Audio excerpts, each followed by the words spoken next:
জীবনে অনেক কিছু হারালাম, তার মধ্যে সবচেয়ে পছন্দের ছিলে তুমি। যদিও গল্পটা ছিল অল্প, তবুও তোমাকে মনে রাখবো মৃত্যুর আগ পর্যন্ত। তুমি ছিলে আমার জীবনের সবচেয়ে পছন্দের মানুষ।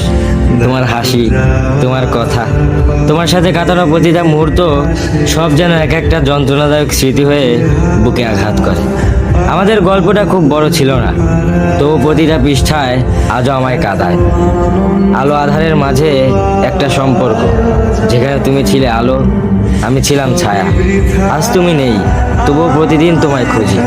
হাজারো ব্যস্ততার মাঝে মনে পড়ে যায় তোমার ছোটখাটো কথা, সেই চুপচাপ থাকা, কিছু না বলেও অনেক কিছু বলে ফেলা। বিশ্বাস করো, এই হৃদয়টা কারো জন্যই আর জীবিত হবে না, কারণ সত্যিকারের ভালোবেসেছিলাম তোমায়। তোমার জায়গাটা আর কেউ নিতে পারবে না। আজও তোমায় ভালোবাসি, তোমাকে মনে রাখবো মৃত্যুর আগ পর্যন্ত।